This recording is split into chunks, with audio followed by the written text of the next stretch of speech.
అట్లనే ఇక్కడ చూసుకుంటే మల్కాజిగిరి కాన్స్టిట్యున్సీ మర్రి రాజశేఖర రెడ్డి ఆయన పరిస్థితి. ఆయన నిన్న మున్సిపల్ ఆఫీస్ ముంగట బెంచ్ చేసుకొని టేబుల్ వేసుకొని ఇదే నా క్యాంప్ ఆఫీస్, ఇక్కడనే సమస్యలు తెలుసుకుంటా, నా క్యాంప్ ఆఫీస్ ఇవ్వట్లేదు కట్టట్లేదు అంటుండు. అరే నువ్వు ఫస్ట్ నీ ఎలక్షన్ మీటింగ్ లో ఏం వాగ్వాదం చేసినావు ఒకసారి గుర్తు చేసుకో. నన్ను గెలిపిస్తే నేను మల్కాజ్గిరిలో స్థిరపడతా, మల్కాజ్గిరిలో ఇల్లు కట్టుకొని నేను మీకు అందుబాటులో ఉంటా, నేను ఉన్నది ఇప్పుడు బోయినపల్లి, కానీ నన్ను గెలిపేయండి నేను ఇక్కడ ఇల్లు కట్టుకొని ఉంటా అని చెప్పినావు. ఈ రోజు ఏమైంది అన్నమాట?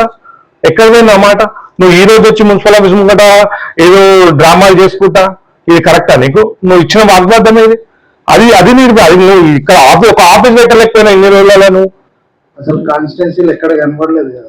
అదే ఆయన ఏం లేదు కనబడడానికి. ఒకటి ఆయనకి మొత్తం ఏదైనా ఉంటే వినతి పత్రాలు ఇవ్వాలి, వెళ్ళిపోవాలి ఆడికని.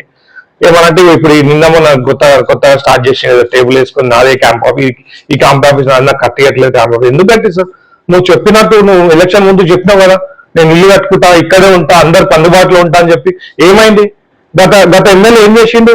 ఒక క్యాంప్ ఆఫీస్ సొంతంగా నిర్మించిండు. ఆయన సొంతం పైసలతో ఒక క్యాంప్ ఆఫీస్ నిర్మించిండు ఆనందబాగ్ లో.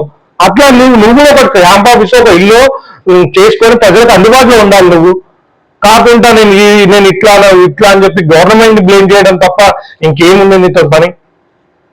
మళ్ళీ మల్కాజిగిరిలో మైనంపల్లి గారు వచ్చే అవకాశం ఖచ్చితంగా ప్రజలు తెలుసుకునే వాళ్ళు తప్పు. ఇప్పుడు అరే ఎందుకు గెలిపించినాం ఈయనని అని చెప్పి ఒక దొంగని గెలిపించినాం అనుకున్నారు. ఇప్పుడు ఖచ్చితంగా మైనంపల్లి హనుమంతరావు అని మళ్ళా ఖచ్చితంగా గెలిపించారు. వాళ్ళు బాధపడుతారు ఇప్పుడు ఎందుకు ఓడగొట్టినాం అన్నాను అని చెప్పి.